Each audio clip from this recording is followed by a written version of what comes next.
Hello all, welcome back to my channel Competitive Exams Preparation. This is a small intro about me. जैसे कि मैंने बोला था कि हम लोग स्टार्ट करेंगे अपना पॉलिटिकल साइंस का सिलेबस असिस्टेंट प्रोफेसर एग्ज़ाम के लिए, तो आज से मैं करने वाली हूँ। उसी के बारे में थोड़ा सा एक बैकग्राउंड इंफॉर्मेशन दे देती हूँ कि राजस्थान की डेट आ गई है। राजस्थान का जो जनरल स्टडीज़ का पेपर है वो है 7 जनवरी 2024। ओके, और ये भी बोल रहे हैं कि जो सब्जेक्ट के एग्ज़ाम्स होंगे ना वो जनवरी फेब और मार्च मैक्स मार्च बिफोर इलेक्शन हो ही जाएंगे। तो हमें अभी अपनी प्रिपरेशन ऐसे करना है कि मतलब आप ये समझ लो फेब में आपका सब्जेक्ट का एग्ज़ाम है, ठीक है। मतलब पॉलिटिकल साइंस हमें और थोड़ा अब फास्ट पेस पे करना पड़ेगा, मिशन मोड पे करना पड़ेगा, क्योंकि अब हम 3 महीने में नहीं कर सकते एक बार। ओके, मुझे लगा था शायद एग्ज़ाम थोड़ा आगे बढ़ेगा या आफ्टर इलेक्शन होगा तो उसके हिसाब से हमने करा था, बट अभी हमें थोड़ा सा चेंज करना पड़ेगा, थोड़ा खुद को और मोटिवेट करना पड़ेगा कि हम उसको जल्दी से इस एग्ज़ाम का सिलेबस कंप्लीट कर पाएँ। और साथ में अब हमें जीएस भी बहुत अच्छे से करना है, क्योंकि जीएस के लिए तो अप्रॉक्स 70 डेज समझ लो आप लोग। 70 डेज, 5-6 दिन आपके इधर दिवाली में भी जाएंगे, तो उसके लिए हमें थोड़ा सा अभी फास्ट पेस पे चलना पड़ेगा। ओके, तो हमने एक बार इसका सिलेबस देखते हैं। तो मैंने सोचा है कि अभी हम एक राजस्थान का जनरल स्टडीज़ का भी लेक्चर एक रेडी करूँगी मैं। उसके भी जल्दी से जितना जल्दी टॉपिक हो पाएगा हम उसे कंप्लीट करेंगे, जनरल स्टडीज़। और ये तो हमें करना ही है पॉलिटिकल साइंस। तो पॉलिटिकल साइंस में आज मैं स्टार्ट करने वाली हूँ पेपर 2। ओके, पेपर 2 से वेस्टर्न पॉलिटिकल थॉट, क्योंकि इसमें क्या है ना, क्वेश्चंस भी काफ़ी आएंगे और ये इम्पोर्टेंट पार्ट है। इसको आप जितनी जल्दी कर लोगे, हम लोग जल्दी से जल्दी ट्राई करेंगे इसको कंप्लीट करने का। और ये जो शुरू के थिंकर्स देख रहे हो ना आप लोग, ये 3 लाइन वाले, ये इसमें थोड़ा टाइम लगता है। बाकी ये हैना अरेंट, रॉल्स, नोजिक, वॉल्जर, मतलब इनमें इतना टाइम नहीं लगेगा। तो मैं सोच के चल रही हूँ कि इसको अप्रॉक्स 5 डेज में हम कंप्लीट करने वाले हैं। ओके, 5 डेज में बिल्कुल A to Z करना है हमें, इसको याद भी करना है। मतलब अभी आप ये टाइम नहीं ले सकते हो कि अभी मैं पढ़ूंगा एक बार या पढ़ूंगी और फिर सेकंड राउंड आएगा फिर मैं याद करना शुरू करूँगी। नहीं, अभी वो टाइम है ही नहीं। आपको अभी पढ़ना है, अभी याद करना है। और समझ लो कल ही टेस्ट है उसका, प्लेटो। जो भी आज पढ़ो उसको ये समझ लो कि शाम को टेस्ट है उसका।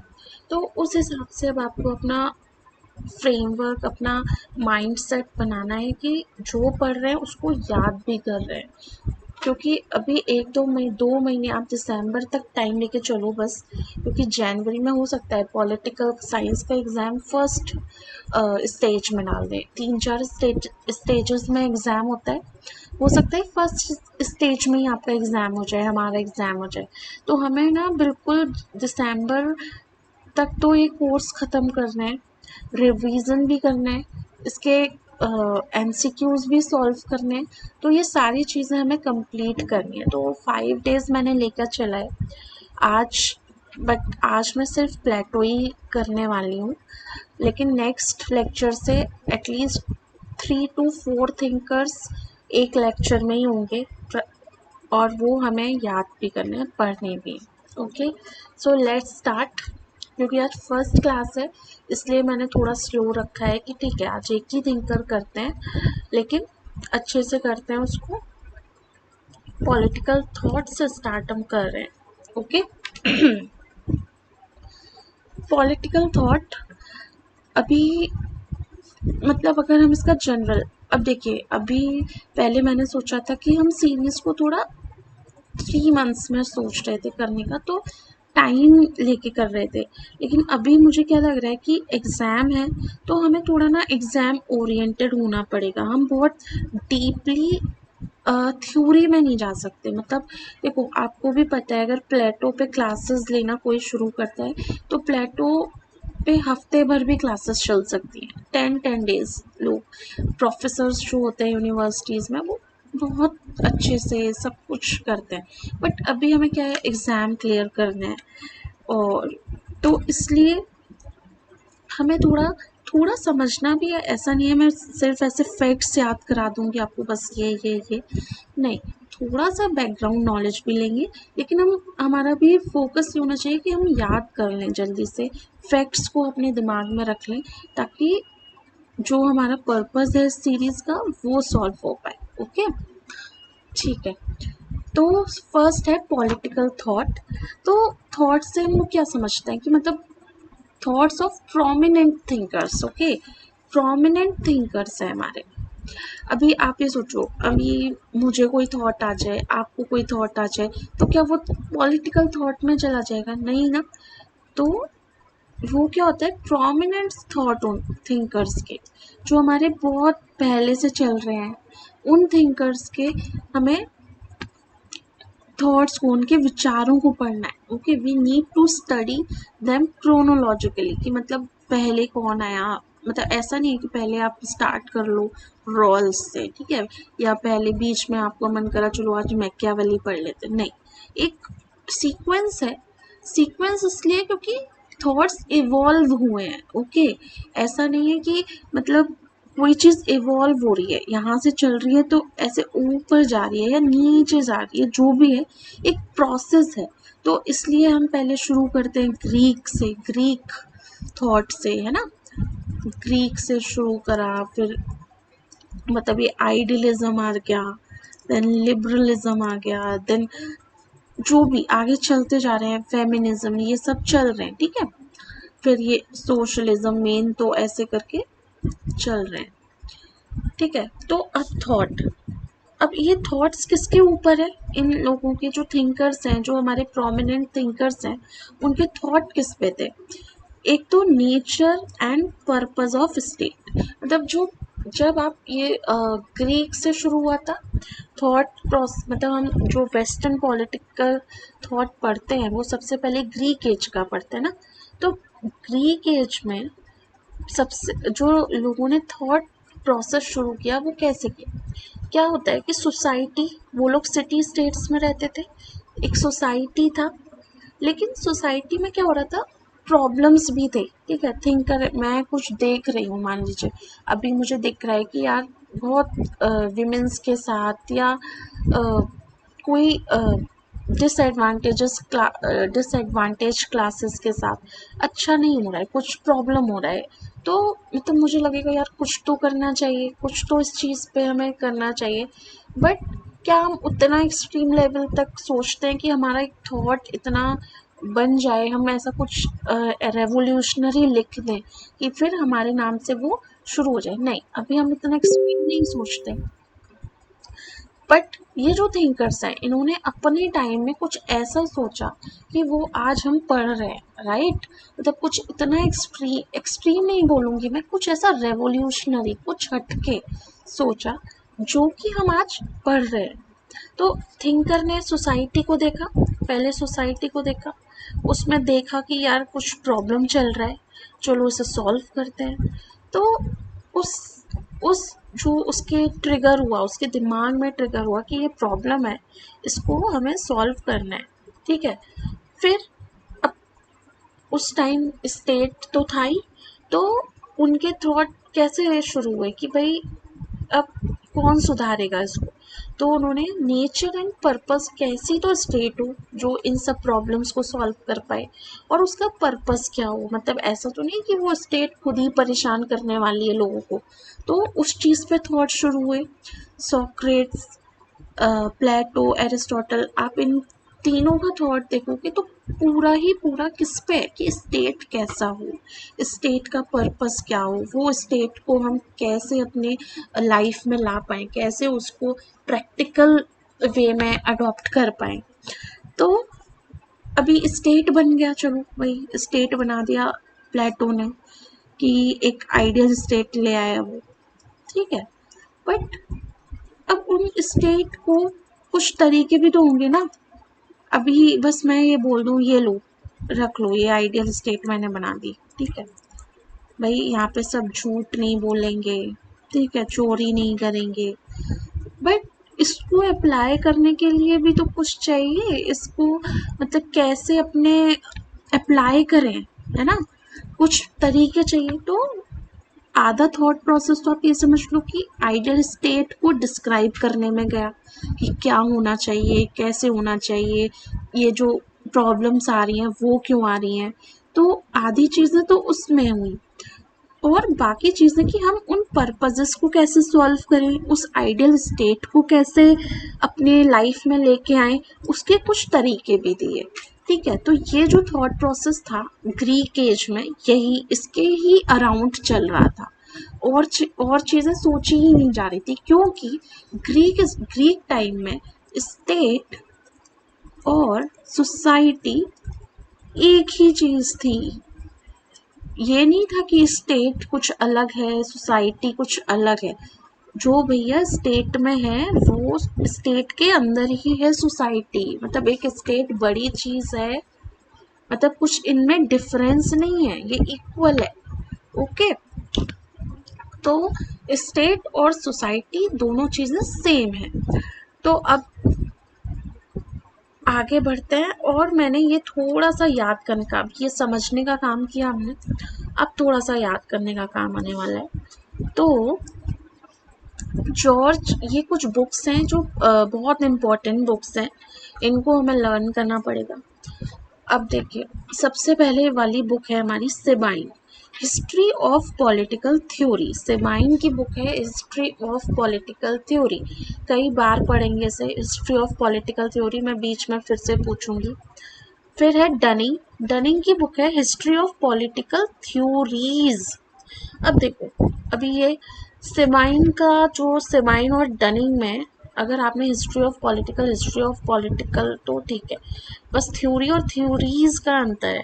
तो देखो, डनिंग थोड़ा बड़ा लग रहा है, सेबाइन थोड़ा छोटा है, तो थ्योरी कर देते हैं, और डनिंग की स्पेलिंग थोड़ी बड़ी है तो थ्योरीज कर देते हैं।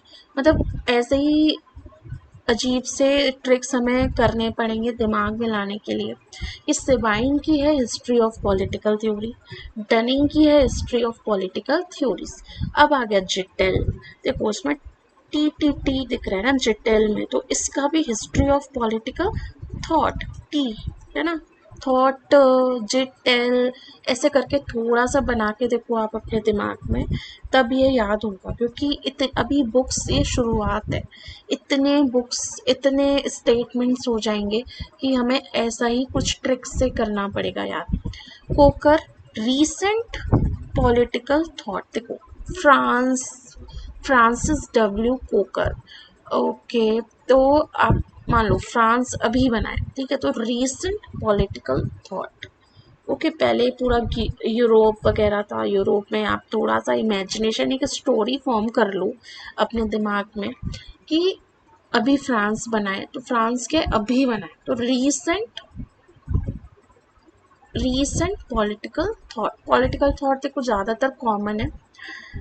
एंड्रयू हैकर, बहुत इंपॉर्टेंट बुक है, political theory, philosophy, ideology and science. Maxi, political philosophies, क्योंकि मैक्सी एक फिलोसफिकल अप्रोच के थिंकर हैं, इसलिए उनके बुक में फिलोसफीज आया है, ओके। अगर आप थोड़ा ना राइटर्स को क्लासिफाई कर पाओ तो बहुत अच्छा रहेगा, कि प्लेटो, एरिस्टोटल, ये सॉक्रेट्स, ये सब किसमें, आइडियलिस्ट में। लिबरल में कौन है, मतलब ये एक बार हम याद कर लेते हैं ना, तो थोड़ा सा हमें माइंड में आ जाता है कि इसकी बुक ये तो नहीं हो सकती, है ना। अभी मैक्सी की फिलॉसफी है, तो मैक्सी एक फिलोसफिकल थिंकिंग वाले हैं, तो पॉलिटिकल फिलोसफी उनकी बुक हो सकती है। एक है James V Downton junior, David K Hart, perspective on political philosophy. इन्होंने क्या करा, चलो ठीक है, मैक्सी ने बुक दी है तो हम इस पे क्या करते हैं, अपने पर्सपेक्टिव दे देते हैं। ठीक है, चलो अभी एक बार देखते हैं हमें कितना याद हुआ है, क्योंकि ये एक्सरसाइज करना बहुत इम्पोर्टेंट है। हमने पढ़ा एक सिमाइन, पहले तो यही याद कर लेते, सिमाइन पढ़ा, नेक्स्ट डनिंग पढ़ा, थर्ड जिटेल पढ़ा। ठीक है, चलो गुड, थोड़ा थोड़ा याद आ रहा है ना। सिमाइन पढ़ा, डनिंग पढ़ा, जिटेल पढ़ा, नेक्स्ट क्या पढ़ा हमने, फ्रांसिस, देखा स्टोरी याद आई। उसके बाद हमने पढ़ा हैकर, जो हैक कर रहा है, हैकर, अच्छा ओके, एक नया ट्रिक आया मुझे, हैकर हैक क्या कर सकता है, वो साइंस वाली चीजें हैक कर सकता है ना। Okay maxi, okay maxi. अब हिस्ट्री, हिस्ट्री इनमें कॉमन था ना, हिस्ट्री हिस्ट्री, बट मैंने क्या आपको बताया था कि हिस्ट्री हिस्ट्री डिटेल में हिस्ट्री, ये तो हिस्ट्री हिस्ट्री है, पर यहाँ छोटी स्पेलिंग थ्योरी, बड़ी स्पेलिंग थ्योरीज, जिटेल तो थॉट, फ्रांसिस रीसेंट है ना, रीसेंट पॉलिटिकल थॉट, थोड़ा आगे पीछे चलेगा। इसका कुछ साइंस वाली बुक थी ना लास्ट में, ideology science, maxi political philosophy, है ना, क्योंकि ये फिलोसफिकल ट्रेडिशन के हैं। और एक कौन था वो, डाउन करके जो थे, उन्होंने इस पे पर्सपेक्टिव दे दिए।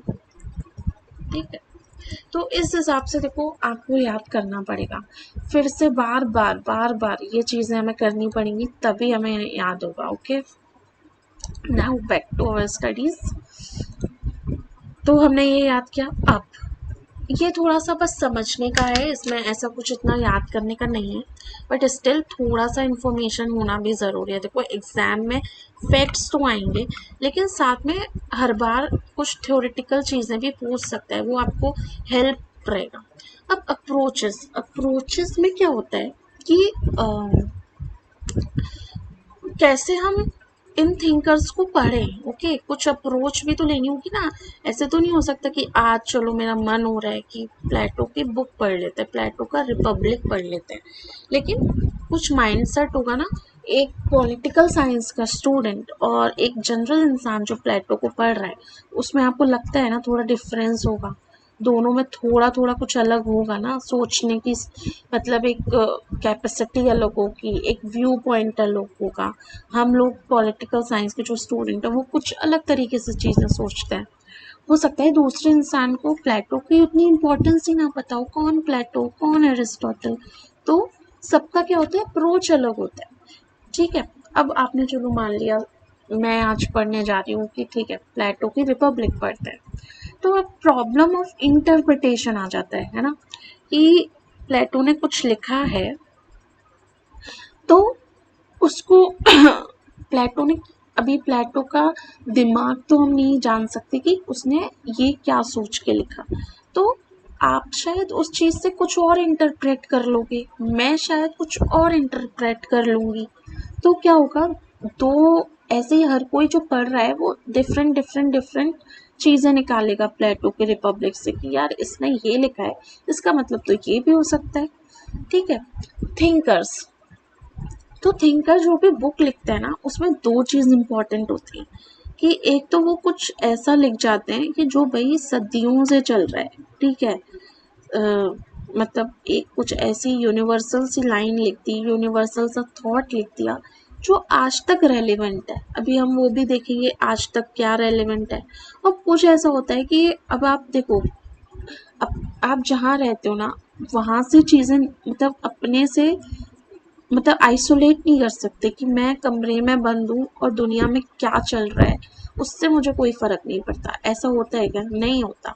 अभी हम बोलें, अभी देखो इसराइल और हमास का वॉर चल रहा है, अभी इंडिया ये सोचा अरे नहीं मुझे तो किसी से कोई मतलब नहीं है भैया, तुम लड़ जाओ मर जाओ जो करना है करो, नहीं ऐसा नहीं होता ना, क्योंकि हम जिस एरा में हैं, हम जिस कॉन्टेक्स्ट में है ना, उसमें हमारे ऊपर उन चीज़ों का फर्क पड़ता है। ओके, जिस टाइम सोक्रेट्स या प्लेटो थे उस टाइम जो आसपास की कंडीशन थी ना उसके हिसाब से उन्होंने चीज़ें लिखी, तो वो कंटेम्प्रेरी होती हैं। हो सकता है ये जो चीज़ें है ना, ये कॉन्टेम्प्रेरी वाली, ये शायद अभी उतनी रेलेवेंट ना हो, ठीक है, रेलेवेंट नहीं हो अभी, लेकिन जो कुछ यूनिवर्सल थॉट लिख दिए उन्होंने कि जो अभी तक क्यों पढ़ रहे हैं। अच्छा मान लो अगर ये इम्पोर्टेंट ही नहीं होता, प्लेटो प्लेटो में कुछ भी ज़रूरी नहीं होता, तो क्या हम उसे पढ़ते अभी? नहीं ना, ऐसे ही तो नहीं पढ़ रहे कि चलो बस मन करा पॉलिटिकल साइंस का सिलेबस बन रहा है डाल दो कुछ भी, ऐसे नहीं है। क्या होता है कि मतलब, और ऐसा भी नहीं है कि सिर्फ इतने ही थिंकर्स हुए होंगे, बीच में और भी थिंकर्स आए होंगे, लेकिन उनको नहीं पढ़ते हम, क्योंकि हो सकता है उसमें कुछ ऐसा इम्पोर्टेंट थॉट ना हो। ठीक है, अब मान लो, अब आप सोचोगे कि अभी प्लेटो का अभी क्या यूज हो रहा है भाई, तो मान लो उसने एक दी थी, अगर आपको याद होगा, theory of communism of wives, सबको याद होगा। देखो एक और चीज़ मैं बताना चाह रही थी आपको, कि मैं ये अज्यूम करके चल रही हूँ इस सीरीज़ में कि आप पॉलिटिकल साइंस के स्टूडेंट हो, तो आपको एटलीस्ट एक छोटा छोटा पता होगा कि भाई प्लेटो कौन है, उसकी थ्योरीज क्या हैं, क्योंकि अभी इतना टाइम नहीं है कि हम बिल्कुल ऐसे बिल्कुल एक एक चीज़ में जाके पढ़ पाए, बट हम थोड़ा थोड़ा आप, मैं चाहती हूँ कि आपको थोड़ा सा इन्फॉर्मेशन हो पहले से, बस आप यहाँ पे अपना थोड़ा उसको ना एज देने आ रहे हो कि मैं चलो थोड़ा और याद कर लेता हूँ, या साथ में याद कर लेते हैं कुछ चीज़ें सुन के याद कर लेते हैं, ऐसा करने आ रहे हो। ओके, तो प्लेटो की हम सब ने ही थ्योरी पढ़ी हुई है, theory of communism of wives. मैं थोड़ा पढ़ाऊंगी, ये नहीं है कि बस ये बोल दूंगी कि उसकी थ्योरी है ये, ऐसा भी नहीं है, बट हाँ अगर थोड़ा सा आपको पहले से पता होगा ना तो उससे हेल्प हो जाएगा आपको। तो theory of communism of wives में आप, मैं ये दो करके ही दिखा रही हूँ। एक तो होगा जो पेरिनियल इम्पोर्टेंट की बात होगी, जो कि उसका अंडरलाइन थॉट होगा कि उसने ये बोला क्यों, उसका थॉट क्या है, ये मतलब ये सोचना है हमें। मतलब उसकी हमें पूरी बुक पढ़ ली तो कुछ तो दिमाग में हमें आएगा ना कि इसका क्या था, कंक्लूजन क्या था, इसका सार क्या था। तो अंडरलाइन थॉट क्या है प्लेटो का, कि एक, यार हमें आइडियल स्टेट बनानी है कैसे भी करके। अब आइडियल स्टेट में कौन होते हैं, गार्जियन क्लास होती है ना, अभी जब पढ़ेंगे तो पता चलेगा, लेकिन जिसको थोड़ा बहुत पता है उसे पता होगा कि गार्जियन क्लास है, तो उसको करप्ट ना हो जाए वो, मतलब उसको सारी, उसको जिम्मेदारियां दे रहे हैं ना स्टेट को, भाई तू संभाल, स्टेट को संभालना है तुम्हें। तो प्लेटो क्या चाह रहा है कि भाई इसको ना बचाना है हमें करप्ट होने से, करप्ट नहीं हो सकते ये लोग, क्योंकि इनके ही ऊपर तो पूरी जिम्मेदारी है, पूरी रिस्पॉन्सिबिलिटी है। तो अंडरलाइन थॉट प्लेटो को ये था, उसने सोचा सोचा कि ओके मुझे ऐसा स्टेट बनाना है। अब बस प्रॉब्लम सोचने से तो सॉल्व नहीं होता ना, अब उसने प्रॉब्लम सोच लिया, अब उसने सॉल्यूशन सोचने शुरू किए कि क्या कर सकते हैं, क्या कर सकते हैं। तब उसको सॉल्यूशन आया कि ठीक है, ऐसा करते हैं कि इन लोगों से ना, इनकी जो जो चीज़ है ना टेम्प्ट कर सकती हैं, प्रॉपर्टी, ये सब चीज़ें छीन लेते हैं, प्रॉपर्टी, फैमिली, क्योंकि आप देखो कोई भी इंसान है ना, या तो वो अपनी फैमिली के लिए चीज़ें करप्ट होता है कि चलो मेरी फैमिली, मतलब लालच, ग्रीड, ये कहीं ना कहीं तभी आते हैं ना जब हम सोचते हैं यार थोड़ा और पैसे आ जाएं या और कुछ पावर आ जाए तो हम करप्ट होने लगते हैं। बट अगर हम पे यही नहीं है, मान लो कुछ भी नहीं है, मतलब कुछ हमारी फैमिली ही नहीं है, या हम पे प्रॉपर्टी ही नहीं है, बस हमें अपना जीवन ऐसे ही चलाना है, सरवाइव करना है, तो क्या होगा, हम करप्ट होने से, मैं ये नहीं बोल रही हूँ कि बिल्कुल मतलब नहीं होंगे करप्ट, हो सकते हैं, बट एक प्रोबेबिलिटी कम हो जाएगी।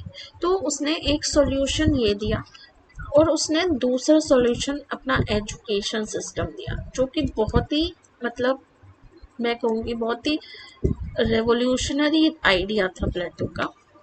तो ये दो वे दिए उसने, एक तो ये 1 और ये 2, कि हम ये गार्जियन क्लास को कैसे बचाएं करप्ट होने से। ठीक है, तो अब देखो ये जो थॉट प्रोसेस है ये तो अभी तक रेलेवेंट है ना, अभी भी हम सोचते हैं ना, इसकी कंटेम्प्रेरी रेलेवेंस क्या हुई कि जो उस टाइम गार्जियन क्लास थी उसको समझ लो अब ब्यूरोक्रेट्स हो गए वो अभी के, ठीक है ना। मतलब जो आप सरकारी उसमें रहते हैं ऑफिस में, आप देखते हो ब्राइब ले रहे हैं, मतलब काम नहीं कर रहे हैं, मतलब ये सब चीज़ें चल रही हैं ना। मतलब लोग परेशान है, कॉमन पर्सन की यार कहीं जाओ ऑफिस में काम ही नहीं हो पाता है। तो पर ये प्रॉब्लम तो अभी तक है करप्शन वाली, लेकिन सॉल्यूशन सॉल्यूशन क्या अभी ये बोल दें कि भाई ऐसा करो, अ, सबकी प्रॉपर्टी हटा दो, सबकी फैमिली हटा दो, कोई भी जो ब्यूरोक्रेट होगा वो नहीं रख सकता फैमिली। लेकिन ये जो सॉल्यूशन था ना उसका, वो उसी कंटेम्परेरी टाइम पे ही मतलब इम्प्लीमेंट हो सकता था। ये जो इसको आप अभी नहीं कर सकते, अभी अंधे होके ना ऐसे नहीं कर सकते कि भाई प्लेटो ने तो ये बोला था अभी यही कर दो, ऐसे नहीं। हमें प्रॉब्लम समझनी है कि वो प्रॉब्लम तब भी थी करप्शन की, वो अब भी है, लेकिन अभी हमें सॉल्यूशन नई चीजें आ गई है, तो नई चीजें हमें करनी पड़ेंगी। अब जैसे मान लो लोकपाल करा हमने, आरटीआई है हम पे, हम अब गवर्नेंस में आईसीटी यूज कर रहे हैं ना, अपनी कम्युनिकेशन टेक्नोलॉजी सब कुछ ट्राई कर रहे हैं कि डिजिटल हो जाए। तो अब सॉल्यूशन ये है, अभी हो सकता है 100 साल बाद ना कुछ और सॉल्यूशन आ जाए भाई, सब कुछ एआई करने लगे, आदमियों का ह्यूमंस का रोल ही खत्म हो जाए, तो करप्शन का बिल्कुल लेवल कम हो जाए। मतलब जो आज सॉल्यूशन है वो कल नहीं रहेगा, जो कल था वो आज नहीं रहेगा, चेंजेस चेंजेस होते रहेंगे, ठीक है। तो ये था हमारा कि हम किसी थिंकर को पढ़ते हैं तो हमें उसमें से क्या अभी लेना है, क्या उसमें से छोड़ना है, ये हमारे ऊपर डिपेंड करता है कि अभी क्या इम्पोर्टेंट है। आप ये नहीं बोल सकते हो कि प्लेटो को पूरा तब था वही अभी छाप दो, उसी का एजुकेशन सिस्टम था वो अभी लागू कर दो, अभी अडॉप्ट कर लो, नहीं ना। वो तो प्लेटो तो बोलता है 50 साल तक पढ़ना है। अभी आप ये सोचो कि यार 50 साल तक कौन पढ़ता है, अभी हमें पीएचडी तक ही कितने लोग पहुंचते हैं, 100 में से 4-5 लोग पहुंचते होंगे, मतलब हायर स्टडीज करने। लेकिन तब लोग पढ़ते थे, राइट। अब अप्रोचेस कि कोई भी टेक्स्ट पढ़ रहे हैं ना तो उसकी दो अप्रोचेस बताई गई, एक टेक्सुअल अप्रोच, एक टेक्सुअल अप्रोच, एक कॉन्टेक्सुअल अप्रोच, ओके। तो टेक्सुअल अप्रोच में क्या है ना, लियो स्ट्रॉस जो उनके, ये हमें बहुत अच्छे से याद करना है, मतलब बिल्कुल टिप्स पे होना चाहिए। टेक्सुअल अप्रोच में कौन है, लियो स्ट्रॉस, टेक्सुअल लियो स्ट्रॉस, टेक्सुअल अप्रोच लियो स्ट्रॉस। मतलब पढ़ पढ़ के बिल्कुल दिमाग में भर लेना है। इनकी एक ऐसे है political philosophy and crisis of our time, ठीक है। इन्होंने बोला टेक्स्ट में लिखा है ABCD, तो इसको ऐसे ही पढ़ लो ABCD, इसके पीछे क्या है, इसके आगे क्या है, कुछ नहीं पढ़ना है। सिर्फ A लिखा है A, B लिखा है B, C लिखा है C, D लिखा है D। मतलब जैसा है उसको वैसे पढ़ लो, ठीक है। कुछ अपना ऐसे दिमाग मत लगाओ कि ठीक करने क्या सोचा होगा क्या, उसने बुक लिखी है ना उसी में से पढ़, like reading between the lines. मतलब ठीक है उसने कुछ लिखा है उसी में से मीनिंग निकाल लो, यहाँ पे कुछ लिखा है इसमें से बीच में कुछ आपको समझ आ रहा है, हाँ यार इसने ये बोलने की कोशिश की है, तो रीडिंग बिटवीन द लाइंस करो। तो टेक्स्ट, तो लियो स्ट्रॉस का मतलब मानना है कि जो हमारे क्लासिक्स है ना पॉलिटिकल साइंस में, लाइक रिपब्लिक, लेवियाथन, ठीक है, ये सब जो बुक्स है ना ये क्लासिक्स हैं, इसी में हर प्रॉब्लम का सॉल्यूशन है। आप अभी भी पढ़ोगे ना तो आपको अभी जो प्रॉब्लम्स चल रही हैं उसके सॉल्यूशन मिल जाएंगे। तो ये लियो स्ट्रॉस का मानना था कि ये टाइमलेस बुक है, इसमें किसी कॉन्टेक्स्ट का कुछ जरूरी नहीं है, जो मतलब इसमें से हम अभी की प्रॉब्लम्स को भी सॉल्व कर सकते हैं। इन बुक्स में इतना बड़ा अच्छे इंसाइट्स हैं, इतने अच्छे मतलब थॉट प्रोसेस दिया हुआ है। तो ये होती है टेक्सचुअल अप्रोच। अब आया कॉन्टेक्चुअल। कॉन्टेक्चुअल में क्या है, स्किनर सेबाइन ने बोला कि कॉन्टेक्चुअल अप्रोच भी इम्पॉर्टेंट है, लेकिन जो इसके मेन थिंकर हैं वो स्किनर हैं, जिनकी बुक है क्विंट स्किनर नाम से है, विजन ऑफ पॉलिटिक्स। इनकी बुक है विजन ऑफ पॉलिटिक्स, स्किनर की बुक है विजन ऑफ पॉलिटिक्स। और जो है इसके कॉन्टेक्चुअल अप्रोच में कैम्ब्रिज न्यू हिस्ट्री स्कूल, कभी कभी स्कूल भी पूछ लेता है कि कौन से स्कूल का क्या है, तो ये हमें बहुत अच्छे से याद करना होगा। अभी मैं एक दूसरे पेज पर लिख दूंगी कि इस पूरे प्रेजेंटेशन से हमने क्या क्या इम्पोर्टेंट पॉइंट्स निकाले हैं। ठीक है, तो इसमें क्या समझना है, इंटेंशन। ये ABCD लिखा है ना, ये भैया जी ने क्यों लिखा है, इंटेंशन क्या है इनकी। ABCD तो लिख दिया, लेकिन अब हम जाएंगे इसके इस पे।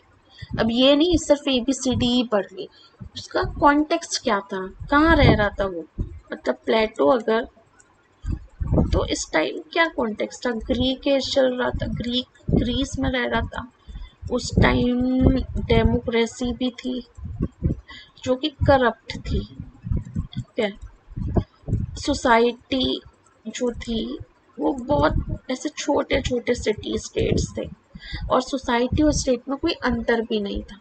ठीक है, अब ये सारे पीछे के और भी फैक्टर्स होंगे, और एक दो फैक्टर्स होंगे जो साइकोलॉजिकल फैक्टर्स हो सकते हैं। इन सब के अराउंड जब प्लेटो ने कुछ लिखा, रिपब्लिक लिखी, तो इन सब का इफेक्ट इस बुक में होगा।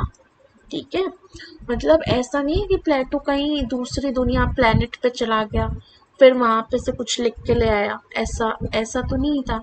उसी सोसाइटी में रहते थे, अपनी उन्होंने मतलब एक एकेडमी भी शुरू की। तो मतलब चीज़ें आइसोलेशन में नहीं होती। इनका कॉन्टेक्चुअल वालों का मेन पर्पस ये है कि आइसोलेशन में नहीं होता कुछ, चीज़ें सबको इफेक्ट करती हैं, आपको भी करती होंगी। मतलब आप ट्राई कर सकते हो आइसोलेट होने का, ठीक है, लेकिन कभी ना कभी कुछ ना कुछ इफेक्ट कर देता है डे टू डे एक्टिविटीज में हमारे। तो प्लेटो की जो, अभी आप डेमोक्रेसी को क्या समझते हो भाई, ये सबसे अच्छी चीज़ है ना, डेमोक्रेसी होनी चाहिए, डेमोक्रेसी ही सबसे अच्छा फॉर्म ऑफ गवर्नमेंट है। तो बट प्लेटो तो डेमोक्रेसी को हेट करता है, मतलब हेट इन द सेंस कि वो उसको अच्छा फॉर्म ऑफ गवर्नमेंट नहीं मानता है, राइट।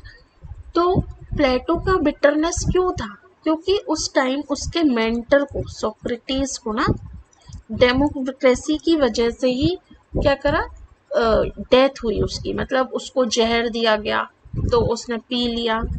तो वो क्यों, क्योंकि ये डेमोक्रेसी चल रही थी, सब लोगों ने मिलके बोला नहीं नहीं ये इंसान तो गलत है, सबकी भाई मेजोरिटी हो गई, तो सोक्रेट्स को अपना लाइफ सेक्रीफाइस करना पड़ा इस डेमोक्रेसी की वजह से। तो प्लेटो पे कहीं ना कहीं उस चीज़ का फर्क आया ना, बायसनेस आ गई डेमोक्रेसी के लिए कि नहीं यार, इसने तो मेरे जो मेंटर थे, इतने wisest person on the earth, तो उनकी जान ले ली, तो ये फॉर्म ऑफ गवर्नमेंट कैसे अच्छा हो सकता है। ठीक है, फिर हॉब्स, हॉब्स का एब्सोल्यूट सोवरेनिटी का जो कॉन्सेप्ट है कि भाई ये जो स्टेट है ना, इसको सारे पावर दे दो, इसको सारे पावर दे दो, बस आदमी सांस ले रहा है ना वही बहुत है उसके लिए। तो स्टेट को सारे पावर मिल जाए, बस एक राइट टू लाइफ, मतलब सिर्फ अपनी लाइफ को प्रिजर्व करने का एक राइट होना चाहिए, बाकी कोई राइट नहीं होगा, तभी आदमी सुकून की लाइफ जी सकता है। अब सोचो ये कितनी कॉन्ट्राडिक्टरी बात है कि मैं आपको बोल दूं कि बस जब तक मैं आपको मार नहीं रही हूँ ना, तब तक आप लोग मतलब अपने राइट्स को प्रोटेक्ट कर सकते हो, वरना मेरा सारा राइट है आपके ऊपर कि मैं आपको जब बोलो खाना खाओ खाओ। तो उस टाइप की एब्सोल्यूट सॉवरेनिटी थी, है ना। पर वो उस टाइम क्या चल रहा था ना, उस टाइम जो था, इंग्लैंड के थे हॉब्स, इंग्लैंड की जो सिचुएशन थी वहां पे फियर, वायलेंस, ये सब चल रहा था। तो इन पे उसका बहुत फर्क पड़ा। तो उन्होंने इसका सॉल्यूशन ये निकाल दिया कि अगर आदमी को अपनी लाइफ बचानी है तो भाई ये ही करना पड़ेगा। जब हम हॉब्स पढ़ेंगे तो इस चीज़ को और अच्छे से पढ़ेंगे। अब हमारा ग्रीक पॉलिटिकल थॉट, देखो ये थोड़ा बैकग्राउंड इन्फॉर्मेशन इसलिए भी इम्पोर्टेंट है कि कभी कभी क्वेश्चन में ना हेल्प हो सकती है आपकी, ऐसा कुछ आ जाए, क्योंकि हमें नहीं पता क्या आने वाला है, लेकिन हम जितना हो सकता है ना उतना खुद को प्रिपेयर कर सकते हैं चीज़ों के लिए। तो ग्रीक पॉलिटिकल थॉट, इसमें क्या है, सोक्रेट्स, प्लेटो, एरिस्टोटल, मतलब ये मेन स्टार्टिंग पॉइंट हमारे माने जाते हैं। और जो इस टाइम होता था ना, सिटी स्टेट्स होती थी और डेमोक्रेसी चल रही थी, लेकिन डेमोक्रेसी की वजह से सोसाइटी में बहुत प्रॉब्लम्स हो रहे थे। मतलब आप ये मान लो कि फैक्शनलिज्म, ये सब, मतलब ग्रुपिज्म, मतलब सोसाइटी जो डेमोक्रेसी के हिसाब से चलनी चाहिए वैसे चल नहीं रही थी। उस टाइम डेमोक्रेसी का मतलब जो हम आज समझते हैं ना, वैसा नहीं था। उस टाइम डेमोक्रेसी का फॉर्म अलग था। तो सोक्रेटिस ने, प्लेटो ने, इन लोगों ने ये देखा कि यार डेमोक्रेसी वर्क कर नहीं रही है, कुछ तो नया निकालना पड़ेगा, ठीक है, कुछ तो हमें सोचना पड़ेगा जिससे हम कुछ, ये जो सिचुएशन इतनी बुरी हो गई है ना, उसको कैसे इम्प्रूव करेंगे, वो चीज़ हमें निकालनी पड़ेगी। तो सोक्रेट्स, प्लेटो, एरिस्टोटल, इन्होंने ना सबसे मेन काम तो एक ये था कि पॉलिटिक्स और एथिक्स को सेपरेट नहीं किया। जो पॉलिटिक्स है उसमें ही एथिक्स ऐड होगी, मतलब ये दोनों कुछ अलग है ही नहीं, ऐसे सोचो ही मत, है ना। अब पॉलिटिक्स से थोड़ा समझ लो, स्टेट, स्टेट की बात हो रही है। एथिक्स से किसकी बात हो रही है? एथिक्स का मतलब क्या है कि परस्यूट ऑफ, मतलब उस टाइम सबका मन क्या होता था कि गुड लाइफ, एक अच्छी लाइफ, आज भी यही है। आज भी हम लोग क्या सोचते हैं कि एक अच्छी लाइफ। उस टाइम अच्छी लाइफ के लिए हो सकता है उनको सिर्फ टाइम टाइम चाहिए हो अपनी लग्जरी जीने के लिए। मतलब आप मान लो उस टाइम क्या उन्हें चाहिए होता होगा कि ठीक है, मतलब जो आज हमें चाहिए लग्जरी के लिए, मान लो बहुत सारे, मेन सबका होता है मनी, है ना, और अच्छा घर, होम, कार, ये एक परस्यूट ऑफ गुड लाइफ का एक हो गया, है ना। और ऐसे ही उस टाइम हो सकता है इन लोगों के जो गुड लाइफ का मतलब हो वो अलग हो, है ना। तो एक मिनट में अपना लाती की बैठी हूँ,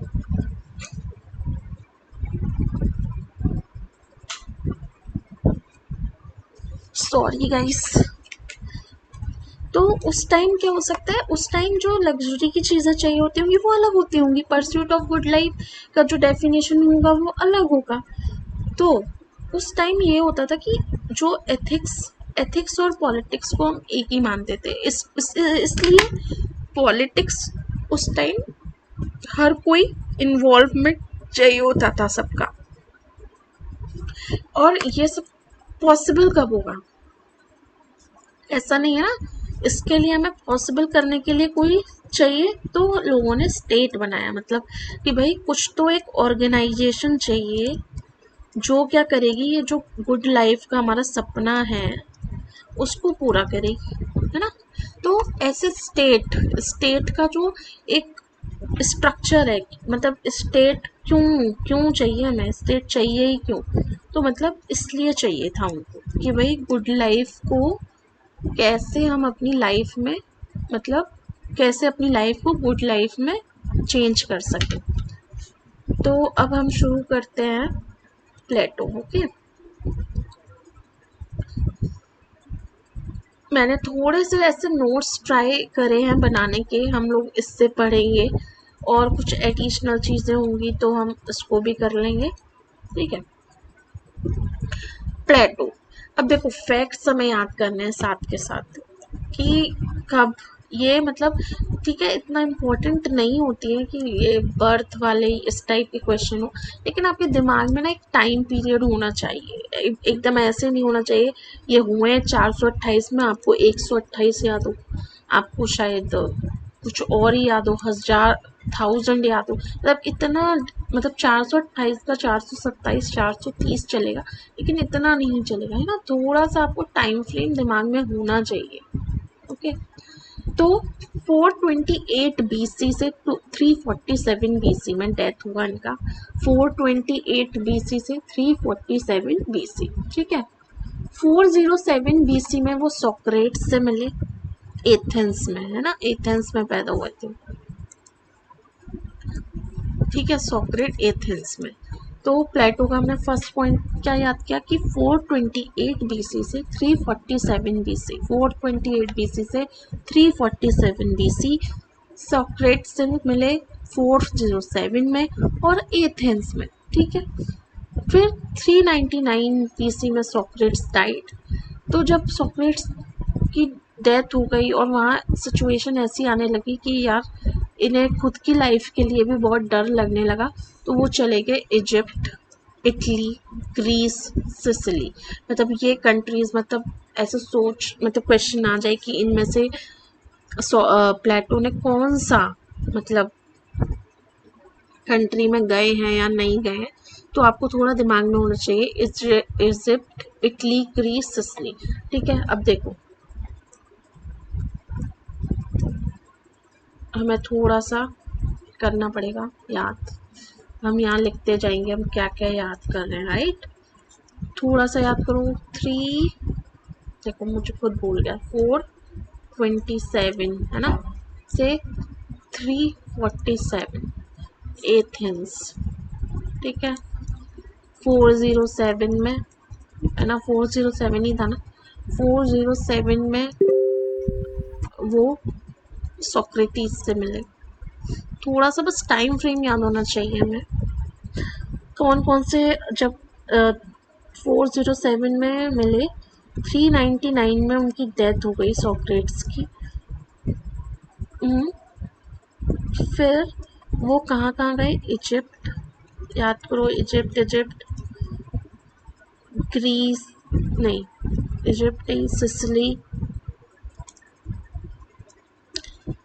इजिप्ट, सिसिली, ग्रीस, ओके मुझे भी याद नहीं हुआ है अभी, Egypt, Italy, Greece, Sicily, okay, Egypt, Sicily, Italy, Egypt, Italy, Sicily. अब नेक्स्ट 388 में, ये इम्पोर्टेंट पॉइंट है, 388 में अकेडमी खोला उन्होंने, जो उनका एक क्या था, स्कूल, ठीक है। और उसके जो एंट्रेंस पे था ना, let no man ignorant of geometry enter, मतलब ज्योमेट्री की उस टाइम क्या था ना, ज्योमेट्री का बहुत ज़्यादा इम्पोर्टेंट था, मतलब ज्योमेट्री की स्टडी अगर आपको नहीं आती है तो आप लायक नहीं हो उस स्कूल में जाने के लिए, क्योंकि ज्योमेट्री क्या था, साइंटिफिक सब्जेक्ट था, मतलब ये ट्राइंगल है ना, तो ये जिंदगी भर ट्राइंगल ही रहेगा, मतलब इसमें कोई चेंज नहीं कर सकता, ये मतलब साइंटिफिक नॉलेज क्या होता है कि मतलब जिसके लॉजिक, जिसका फाउंडेशन सब एक लॉजिकल फाउंडेशन, बिल्कुल ऐसे इसको कोई हिला ना पाए। अब इसे आप इसको सर्कल बोल दोगे क्या कि ये सर्कल है, नहीं, ट्राइंगल पता है 3 उससे बनता है, 3 स्ट्रेट लाइन से, तो ये ट्राइंगल है। तो जो उस टाइम के थिंकर्स थे ना, वो बहुत ज़्यादा इन्फ्लुएंस थे साइंस वाले सब्जेक्ट से, वो ट्राई करते थे कि जो हमारा पूरा थॉट हो ना, वो पूरा ऐसे साइंटिफिक मतलब बोला जाए, कि मतलब जो भी हम बोल रहे हैं, जो भी हम सोच रहे हैं, वो एक साइंटिफिक लाइन में आए, ओके। अब एक और नाम, एरिस्टोटल, प्लेटो का नाम एरिस्टोटल्स था, ठीक है, मतलब फिर बाद में प्लेटो रखा गया। इनके डायलॉग्स कितने थे, 36 डायलॉग्स इन्होंने लिखे, मतलब इन्होंने ऐसे कुछ बुक वाला फॉर्म में नहीं लिखा, 36 डायलॉग्स लिखे।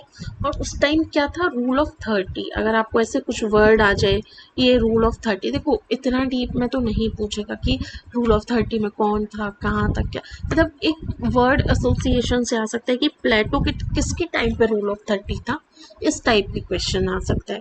तो रूल ऑफ 30 किसके टाइम था, प्लेटो के टाइम। तो हमने इतनी 5-6 पॉइंट्स अभी फैक्ट्स याद कर लिए, ठीक है। सोक्रेट्स कहाँ गया, इजिप्ट, इटली, ग्रीस, सिसिली। याद करो भाई, इजिप्ट, इटली, ग्रीस, सिसिली। ये आपको खुद से अपने पेन पेपर लेके बैठो, साथ में लिखते जाओ कि क्या क्या मतलब हम याद कर रहे हैं, तभी ये लेक्चर देखने का देखो फ़ायदा है। क्योंकि अभी हम एग्ज़ाम मोड में पढ़ रहे हैं ना, तो एग्ज़ाम के लिए याद करना बहुत इम्पोर्टेंट है। फैक्ट्स याद नहीं आएंगे, ठीक है, स्टोरी याद आएगी, बट स्टोरी का देखो उस टाइम कुछ यूज़ नहीं रहेगा। तो ज़रूरी है कि हम फैक्ट्स याद करें, ठीक है। तो 387 में किंग डायनोसियस, देखो इनमें बोलने में शायद कुछ गड़बड़ हो सकती है, बट हमें अभी याद करना है। डियोनिसियस जो भी है, सिसिली ने इनको इनवाइट करा कि ठीक है चलो भैया इटली को बना दो आइडियल स्टेट, तुम्हारा इतना मन है ना तो बना दो उसको आइडियल स्टेट। लेकिन वो नहीं बना पाए प्लेटो। तो हम ये बोल सकते हैं कि ऐसे क्वेश्चन कि किंग ये कहाँ के थे, इन्होंने कब इनवाइट करा, इन्होंने वाकई इनवाइट किसे किया, प्लेटो को, एरिस्टोटल को, मैकियावेली को, किसको करा। तो इस टाइप के क्वेश्चंस, ठीक है। नेक्स्ट, अब प्लेटो का जो जस्टिस सबसे ज़्यादा इम्पोर्टेंट है ना, कि सारी चीज़ें ही जस्टिस के आसपास हैं, और जस्टिस के थ्रू वो क्या चाहता है, आइडियल स्टेट। तो प्लेटो का जो थॉट प्रोसेस है वो क्या है कि मुझे ना आइडियल स्टेट बनानी है, ये उसके दिमाग में बात है कि आइडियल स्टेट बनानी है। अब उसके लिए जो करना पड़े मैं करूँगा, राइट। तो आइडियल स्टेट कौन सी होगी, उसने ये बताया, जो कि जस्टिस पे फाउंड होगी। मतलब अभी ठीक है, मुझे आइडियल स्टेट बनानी है, लेकिन ये तो बताओ आइडियल स्टेट में क्या होना चाहिए ऐसा। तो उसने बोला कि आइडियल स्टेट वही है जिसमें जस्टिस प्रिवेल कर रही हो, जिसमें लोग, मतलब लोग क्या, मतलब जिसमें हर चीज़ जस्टिस से रिलेटेड हो, ठीक है, जस्टिस हो रहा हो। तो अभी हम देखते हैं कि प्लेटो के लिए जस्टिस क्या है, ओके। तो प्लेटो ने जस्टिस के लिए क्या बोला कि एक इंटरनल वैल्यू है, ऐसा नहीं है जस्टिस यहाँ पेड़ पे लटका है ले आओ वही आइडियल स्टेट में, ऐसा नहीं, इंटरनल वैल्यू है, अभी हम समझेंगे। फंक्शनल स्पेशलाइजेशन, वर्क, ठीक है, ये दो चीज़ है। अभी देखो फंक्शनल स्पेशलाइजेशन कैसे है कि अ, एक तो इंटरनल वैल्यू है कि हमारे अंदर ही है जस्टिस, ठीक है, जस्टिस कोई बाहर की वैल्यू नहीं है। मतलब इसके लिए उन्होंने सोल की थ्योरी दी, जो 3 फॉर्म्स होते हैं ना, 3, वो भी हम पढ़ेंगे, उससे पता चलेगा कि इंटरनल वैल्यू कैसे है। और फंक्शनल स्पेशलाइजेशन का मतलब ये है कि मान लो मैं पढ़ा रही हूँ, मैं टीचर हूँ, तो मेरा काम क्या है, टीचिंग, है ना। अभी मैं सोच लूँ आज डॉक्टर बन जाती हूँ, आज लोगों को दवाइयाँ देती हूँ, तो वो क्या है, वो नहीं है, वो जस्टिस के अगेंस्ट चला गया। क्योंकि मेरा काम क्या था, टीचर का था ना, मैं पढ़ाने में ठीक हूँ, ये मैं ऐसा सोचती हूँ, बट ज़रूरी नहीं है कि मैं अच्छी हूँ, ठीक है। लेकिन मैं ट्राई करती हूँ कि मैं अच्छा पढ़ा पाऊँ, लोगों को समझ आ पाए। लेकिन अगर वर्किंग, तो क्या है, वर्किंग अकॉर्डिंग टू एप्टीट्यूड, जो आपका एप्टीट्यूड है ना उसके अकॉर्डिंग काम करोगे आप, वो जस्टिस है, ठीक है। जैसे कि मनु की जो बुक है ना, धर्मशास्त्र, उसमें यही दिया है ना कि धर्म फॉलो करना है, जो जिसका धर्म है वो फॉलो कर लो, तो मतलब दुनिया सही से चल जाएगी। उसी हिसाब से प्लेटो का जो जस्टिस है उसमें यही है कि एक तो ये हमारे अंदर है, हमें ऐसे नहीं सुप्रीम कोर्ट आके बताएगा तभी हम करेंगे। जो आज का जस्टिस का मतलब क्या है कि सुप्रीम कोर्ट चले गए, वहाँ से जस्टिस मिल गया, जैसे जस्टिस कुछ एक क्या है, कुछ सामान है, ठीक है, मैं कोर्ट जाती हूँ, वहां से जस्टिस ले आती हूँ, ऐसा वो उस टाइम नहीं था। वो उस टाइम जस्टिस का मतलब अंदर ही था, सब कुछ हम अपने दिमाग से कर रहे थे कि क्या कैसे हम अपने एक्शंस को अपने एटीट्यूड से सिंक कर पाए, कैसे हम अपने जो हम चीज़ें कर रहे हैं, जो हमारा मन में एप्टीट्यूड है, जो हमारा मतलब जो हमारी सोल में जिस प्रॉपर्टी जो देखो, मैं आपको अभी चलो पहले बता ही देती हूँ एक थ्योरी सोल वाली।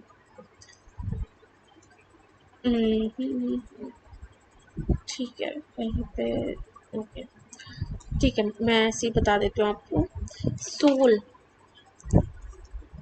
ऐसे उसने 3 टाइप बता दिए, एक तो विजडम, एक करेज, और एक और एक एपेटाइट। मतलब ये हर इंसान में होते हैं, ठीक है, विजडम, करेज, एपेटाइट। लेकिन हो सकता है कि किसी इंसान में विजडम तो हो 80, करेज हो 10, एपेटाइट हो 10, ठीक है। तो अब उसमें मतलब ऐसा नहीं होगा कि विजडम ही विजडम भरा है, ये भी होगा, लेकिन जो उसका डोमिनेटिंग जो होगा ना, वो क्या होगा, ये विजडम, ठीक है। तो उस आदमी को क्या करना चाहिए आपके अकॉर्डिंग, विजडम वाला काम, जो मान लीजिए टीचर बन जाए वो, जिसमें हमें एक नॉलेज बेस जरूरी है, वो काम ये आदमी करेगा तो ये जस्टिस हो गया, ठीक है। अब मान लो आप में करेज है, ठीक है, 80% अब करेज होगा, तो यहाँ पे उसको कैसे काम करनी चाहिए जिसमें करेज की बहुत ज़रूरत हो, लाइक जो हमारे सोल्जर्स होते हैं, सैनिक होते हैं, इनमें अगर विजडम 80 हो जाए, ठीक है, लेकिन करेज 10 ही हो, तो ये आदमी कर पाएगा क्या अपने काम से जस्टिस, नहीं कर पाएगा, ठीक है। तो वही उसने बोला कि ये सब हमारे अंदर ही है ना, ये सब चीज़ें हैं, ये जो एप्टीट्यूड है चीज़ों का, ये क्या कोई बाहर का आदमी बताएगा कि भाई तुम में ये ज़्यादा है, नहीं, ये हमें ही पहचानना पड़ेगा ना, हमें क्या ज़्यादा है, उसके अकॉर्डिंग हमें काम करना पड़ेगा, तभी क्या हो पाएगा, जस्टिस हो पाएगा अपने इंडिविजुअल लेवल पे। जो प्लेटो है, प्लेटो ने 2 लेवल पे क्या किया है, प्लेटो ने जस्टिस का कॉन्सेप्ट 2 लेवल पे दिया है, एक तो इंडिविजुअल पे और एक स्टेट लेवल पे, ठीक है, स्टेट लेवल पे, इंडिविजुअल लेवल पे। तो जो इंडिविजुअल लेवल पे है वो तो ये हो गया कि भाई सोल, ऐसे ही उसने स्टेट के 3 पार्ट कर दिए, ये अभी छोटे लेवल पे था, ये अब उसने बड़े लेवल पे कर दिया कि ठीक है, स्टेट के भी 3 पार्ट रहेंगे, 3, ये हो जाएगा विजडम वाला पार्ट, यहाँ हो जाएगा एपिटाइट, और ये करेज, ठीक है। विजडम में क्या होना गया, आपका फिलोसोफर के जो सबसे ही इम्पोर्टेंट कॉन्सेप्ट है प्लेटो का, ठीक है।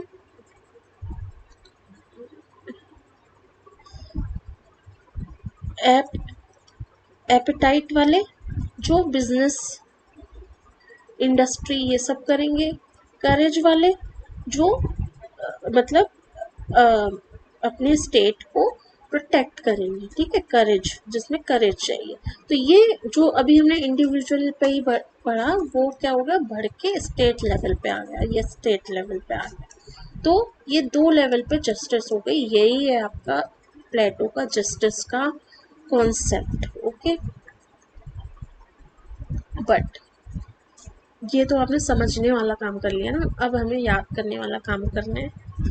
तो प्लेटो के जस्टिस के बाद क्या है कि अब कुछ ये इम्पोर्टेंट हमारे ये लोग आ जाते हैं एग्जाम्स में, ये थे सोफिस्ट। उस टाइम सोक्रेटिस के टाइम में सोफिस्ट भी थे, ये एक टाइप का ग्रुप था जो वो भी नॉलेज को ही मतलब क्या कर रहे थे कि वो लोग भी एजुकेशन ही बांट रहे थे लोगों को, पर उनका कॉन्सेप्ट अलग थे। तो उसमें से जो इम्पोर्टेंट था, उनसे भी पूछा गया, एक डायलॉग हुआ कि सिफेलिस से पूछा गया कि जस्टिस क्या है, तो उसने कहा स्पीक, एक तो सच बोलो और अपने डेप्थ देते रहो, जो तुम्हारे मतलब जो तुम पे कर्जे हैं वो सब अपना दो, वही जस्टिस है। ठीक है। फिर पॉलीमार्कस से पूछा गया, उसने कहा जो भैया जैसा तुमने करा है वैसा तुम्हें मिल जाए वही जस्टिस है, व्हाट वन डिजर्व। देखो मैंने यहाँ शॉर्ट में लिखा है, बट ये इतना भी कंसेप्ट याद रहेगा ना तो ठीक है। मतलब जैसे को तैसा नहीं, बट जो जैसा डिजर्व करता है, अगर उसने कुछ अच्छा किया है तो उसे अच्छा मिल जाए, जो अगर किसी ने बुरा किया है उसे बुरा हो जाए, उस टाइप का उसने कंसेप्ट दिया। फिर ग्लोकॉन ने कहा कि ये तो ना चाइल्ड ऑफ फियर, मतलब फियर से जो मतलब फियर आप मतलब आपको डर है उस टाइप उसका है। मतलब मैं आपको कैसे समझाऊंगी, एक चाइल्ड ऑफ फियर है justice. Adeimantus need of weak. ठीक है। जो वीक लोग होते हैं ना उनका जो ये उनकी नीड है, स्ट्रॉन्ग को जरूरत नहीं है मतलब जस्टिस की। ठीक है। पर फिर आया थ्रेसीमेकस ने बोला कि ये जो जस्टिस है वो माइट इज राइट, मतलब जिसकी जो बहुत मतलब पावरफुल है उसने जो बोल दिया वही जस्टिस है। मतलब किंग ने बोल दिया कि यार अभी ना मन हो रहा है कि जो लोग भी चोरी कर रहे हैं उनको भाई बस फांसी दे दो, उस टाइप का। तो यही जस्टिस है। तो ये माइट इज राइट, मतलब हमेशा जो माइट मतलब जो पावरफुल है उसने जो बोला वो सही है, वही जस्टिस है। तो ये हम थोड़ा सा याद कर लेंगे कि सिफेलिस, पॉलीमार्कस, ग्लोकॉन, एडिमेंटस, थ्रेसिमिकस। ठीक है। इन लोगों ने क्या बोला, इन लोगों ने बोला कि हमें जस्टिस के कंसेप्ट ये बोले। अब प्लेटो ने क्या बोला, प्लेटो का हमने अभी पढ़ लिया। ठीक है।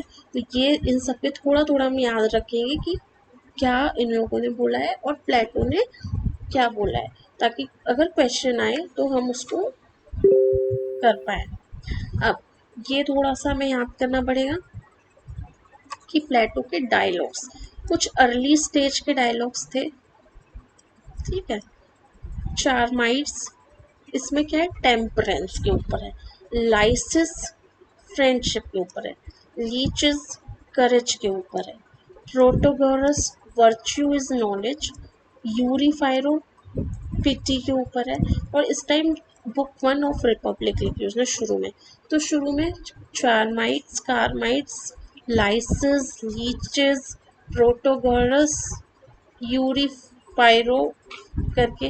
देखो अभी ना हम याद करने वाले फेज में, तो हम इतना उसमें नहीं जाएंगे कि क्या किसे क्या बोलते हैं, अभी आप सिर्फ याद करना है हमें। फिर मिडिल, मिडिल में आ गए गॉर्जियस, बोल लो उसको, गॉर्जियस, मीनो, एपोलॉजी, ट्रीटो, फीडो, सिंपोजियम और बाकी की रिपब्लिक।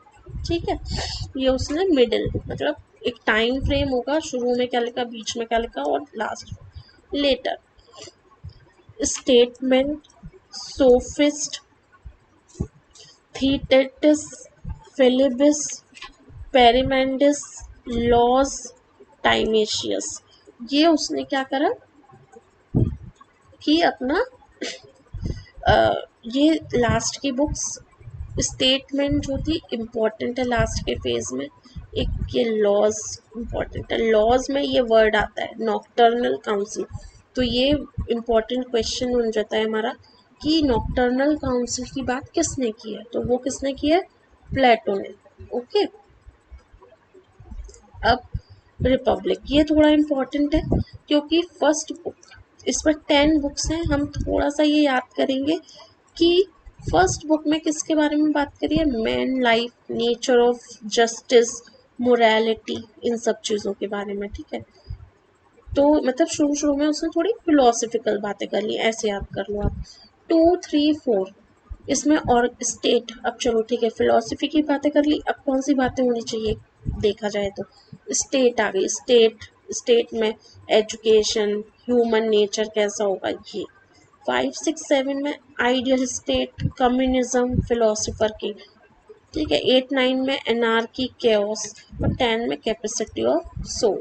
तो ये हमें थोड़ा सा दिमाग में होना चाहिए कि किस वो मतलब कैसे सीक्वेंस है। ओके, इन्फ्लुएंस किससे हुए वो, पाइथागोरस, पारमेंडिस, हिराक्लिटस, ये तीनों नाम होने चाहिए याद कि प्लेटो पे किसकी इन्फ्लुएंस है, पाइथागोरस, पारमेंडिस, हिराक्लिटस। ओके, डिडक्टिव अप्रोच है, जनरल से पर्टिकुलर जैसे बोलते हैं, उन्होंने यूज करा है टेलियोलॉजी और एनालॉजी। एनालॉजी मतलब, टेलियोलॉजी मतलब जैसे हमें पता है कि हमें यहाँ पे जाना है, ठीक है, तो वो अगर हमें कॉन्सिक्वेंस पहले से ही पता है ना, उसको बोलते हैं हम टेलीलॉजिकल अप्रोच। उसको पता था कि मुझे आइडियल स्टेट तक पहुंचना है, फिर उसने अपने रास्ते उस हिसाब से निकाल लिए। एनालॉजी, एनालॉजी में क्या है कि ठीक है, उसने बोला एक जो इम्पोर्टेंट पॉइंट ये था, एनालॉजी जैसे होता है कि जैसे शू मेकर है, और एक स्टेट, मान लो हमारे चप्पल खराब हो जाते तो क्या हम किसी को भी बोल देते हैं मतलब हमारा शू ठीक कर दो, नहीं ना, उसके लिए भी एक स्पेशलाइज्ड पर्सन चाहिए, कॉबलर चाहिए। तो हम कैसे स्टेट किसी के भी हाथों में दे दें, है ना, पर स्टेट को देने के लिए हम उस टाइम कुछ नहीं सोचते ना कि ये लोग ठीक है कि नहीं है, उसके लिए कोई स्पेशलाइज्ड चीज़ नहीं करते। तो उसने ही एनालॉजी दी कि हम एक अपने छोटे से काम के लिए तो एक बहुत एक्सपर्टीज चाहते हैं, लेकिन जो स्टेट है जिसमें हम रह रहे हैं, जिससे हमारी पूरे लाइफ पे इम्पेक्ट हो रहा है, उसके लिए हम कुछ वैसा नहीं सोच रहे, है ना। ऐसे ही अब इसकी जो ये रिवाइव किसने करी है, मोर, थॉमस मोर की यूटोपिया बुक, कैम्फेनेल की सिटी ऑफ सन, और बेकॉन की द न्यू अटलांटिस। देखो ये आपको याद करना है, मोर्स की यूटोपिया, कैम्पेनल की सिटी ऑफ सन, बेकॉन की द न्यू अटलांटिस। ठीक है, रिवाइव इन्होंने प्लेटो की अप्रोच को कहीं ना कहीं रिवाइव किया है। तो हम ये आ सकते हैं क्वेश्चंस। ओके, अभी हम एक बार ब्लैंक पेज पे भी करके देख लेंगे। 4 कार्डिनल वैल्यूज, विजडम, करेज, टेम्परेंस, जस्टिस। 4 कार्डिनल वैल्यूज हैं। सोल को वो कैरियट की तरह भी करते हैं। और city of pigs, healthy state को, ये एक वर्ड है, ये काफ़ी क्वेश्चंस में मैंने देखा है। सिटी ऑफ पिग्स जो है वो प्लेटो का ही एक स्टेट है, हेल्दी स्टेट। अब ये मैंने दोबारा शायद लिख किया, हाँ, प्लेटो की एजुकेशन, एजुकेशन बहुत इंपॉर्टेंट कंसेप्ट है प्लेटो का। एथेंस और स्पार्टा दो उस टाइम बहुत इंपॉर्टेंट सिटी स्टेट्स थे। एथेंस में था प्राइवेट एजुकेशन, ठीक है, और स्पार्टा में क्या था, पब्लिक एजुकेशन। ठीक है, एथेंस में क्या था, प्राइवेट एजुकेशन, और स्पार्टा में था पब्लिक एजुकेशन। ठीक है, तो प्राइवेट में क्या पढ़ रहे थे लोग, फिजिकल मेंटल कैरेक्टर बिल्डिंग हो रही थी, लेकिन स्पार्टा में लोगों की आर्मी ट्रेनिंग पे भी ध्यान दिया जा रहा था कि विमेन को भी भाई आर्मी ट्रेनिंग करानी है। तो प्लेटो ने क्या किया, इन दोनों को कंबाइन करा और अपने एजुकेशन सिस्टम में डाल दिया। अब प्राइमरी एजुकेशन 6 से 20 होगी, हायर एजुकेशन 20 से 30 होगी। 6 से 20 तक क्या होगा, 18 तक आप क्या करोगे, म्यूजिक और एक्सरसाइज। देखा कितनी चिल लाइफ है कि बस म्यूजिक करो, एक्सरसाइज करो, म्यूजिक करो, क्योंकि म्यूजिक एक तरीके से क्या है, आपके दिमाग को कंडीशन करता है, नरिश करता है, और एक्सरसाइज क्या है, बॉडी को नरिश करती है। तो प्लेटो को मानना था कि शुरू तक तो आपको अपना ये भाई जो आपकी बॉडी है उसी को अच्छा करो, वो इम्पोर्टेंट है, दिमाग को एकदम स्वस्थ रखो, हेल्दी रखो, वो इम्पोर्टेंट है, उसके बाद आगे की चीज़ें हो जाएंगी। फिर 2 साल उसने आर्मी ट्रेनिंग दे दी कि ठीक है अब तुम वैसे स्टेमिना तुम्हारा स्ट्रांग हो गया। उसके बाद क्या हुआ कि जो लोग इसमें निकल गए, फिर टेस्ट हुआ, उसमें से जो लोग इस करेज में अच्छे निकले वो आर्मी में चले गए। बाकी लोगों को क्या हुआ कि ठीक है तुम लोग आगे जाओ। फिर 20 से 30 तक क्या हुआ, मैथ्स, एथिक्स, एस्ट्रोलॉजी और फिलॉसफी, ये चीज़ें पढ़ाई गई, मैथ्स, एथिक्स, एस्ट्रोलॉजी, फिलॉसफी। फिर से एग्जाम हो गया 30 पे। अब इसमें से जो हुए वो निकल गए, लेकिन जो इससे भी आगे आके आए 30 की एज पे 5 साल की और नॉलेज दी गई, ठीक है, कि मैथ्स, जस्टिस, लॉजिक, फिलोसफी की अब तुम्हें ये भी पढ़ना पड़ेगा, ठीक है, 5 साल तक। उसके बाद 15 साल तक अब भाई तुमने ये जो पढ़ा है उसको बिहेवियरल एजुकेशन अपने एप्लीकेशन पे तो लाओ, एप्लीकेशन, ठीक है, जो हम नहीं करते हैं, हम पढ़ लेते हैं लेकिन उसको हम पढ़ वो नहीं करते हैं, ठीक है। हायर एजुकेशन को वो दो ये वर्ड्स बोलता है, क्वाड्रिवियम और ट्रिवियम। क्वाड्रिवियम में मैथ्स, एस्ट्रोलॉजी, म्यूजिक और ज्योमेट्री है, मैथ्स, एस्ट्रो, म्यूजिक, ज्योमेट्री क्वाड्रिवियम में, और ट्रिवियम में dialectics. Okay, I know class बहुत लंबा हो रहा है कि प्लेटो में काफ़ी कुछ है करने के लिए, लेकिन बाकी के जो थिंकर्स हैं ना, एरिस्टोटल के बाद, एरिस्टोटल में भी थोड़ा सा लंबा हो सकता है, लेकिन उसके बाद जल्दी जल्दी हम थोड़ा स्पीड में कर पाएंगे, क्योंकि आपको भी पता है कि प्लेटो में बहुत कुछ है पढ़ने को। ओके, बस अब तो कुछ नहीं रहा है, थोड़ा सा ही होगा प्लेटो का। हाँ, कम्युनिज्म, और ये जो सबसे इम्पोर्टेंट पार्ट आने वाला है, बस ये स्टेटमेंट्स हमें थोड़े से याद करने हैं, कितने हैं, ओके, बस इतना है, ओके, थोड़ा सा और। हाँ, प्लेटोनिक कम्युनिज्म, अब मैंने ये पहले ही बताया था कि ठीक है, प्रॉपर्टी भी मत दो गार्जियन क्लास को, और उनकी वाइफ्स को भी, वाइफ भी ये मतलब कम्युनिज्म कर दो उनका, किसी को मतलब कोई भी किसी के भी साथ इस टाइप से, ठीक है। तो ये एक तरीका था कि ये जो गार्जियन क्लास है ना वो करप्ट नहीं होगी, ये हम पहले ही सीख चुके हैं। तो ये कम्युनिज्म का कंसेप्ट भी प्लेटो का है।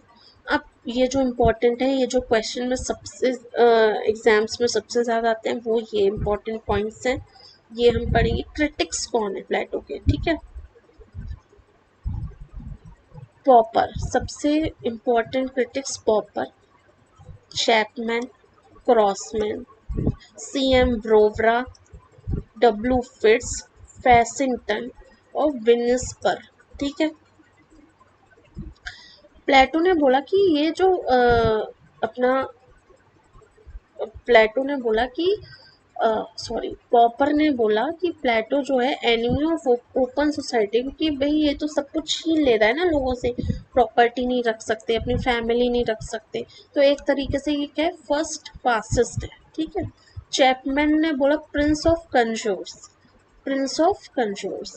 क्रॉसमैन ने बोला Plato was wrong for his time, मतलब प्लेटो तब के लिए भी गलत था और अब के लिए भी गलत है, और इनकी बुक क्या नाम है, प्लेटोस टुडे। तो पॉपर, चैपमैन, क्रॉसमैन, पॉपर, चैपमैन, क्रॉसमैन, क्या पढ़ा हमने, पॉपर, चैपमैन, क्रॉसमैन, ये तीन बहुत इंपॉर्टेंट है हमारे, और बर्नार्ड रसल, इन ये चार जो है वो बहुत ज़्यादा इंपॉर्टेंट है, इन्हें हमें अच्छे से दिमाग में रखना है कि ये क्रिटिक्स है, ठीक है। अभी आई थिंक बहुत ज़्यादा हो रहा है, तो अभी आप लोग इतना करो, अभी मैं नेक्स्ट क्लास में ये स्टेटमेंट्स बस रह गए, और बाद फिर नेक्स्ट हम एरिस्टोटल और मैकियावेली कंप्लीट करेंगे नेक्स्ट क्लास में, और ये जो स्टेटमेंट्स हैं ये कंप्लीट करेंगे, ओके।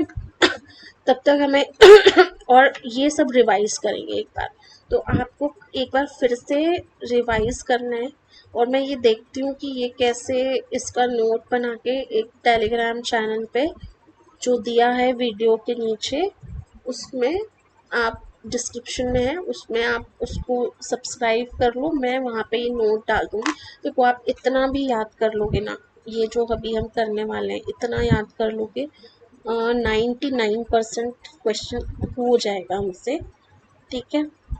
पर ठीक है, 1% का तो कुछ भी नहीं बोल सकते कहाँ से क्वेश्चन आएगा, बट मैंने ट्राई किया है कि जितने सोर्सेज हो पाए वो सब एक जगह कंपाइल हो जाएं, तो मैं और ट्राई करूँगी, मुझे कोई और इन्फॉर्मेशन कुछ और मिलेगा तो मैं अपडेट कर दूँगी, बट अभी हमें ये पढ़ के इतना पढ़ना है।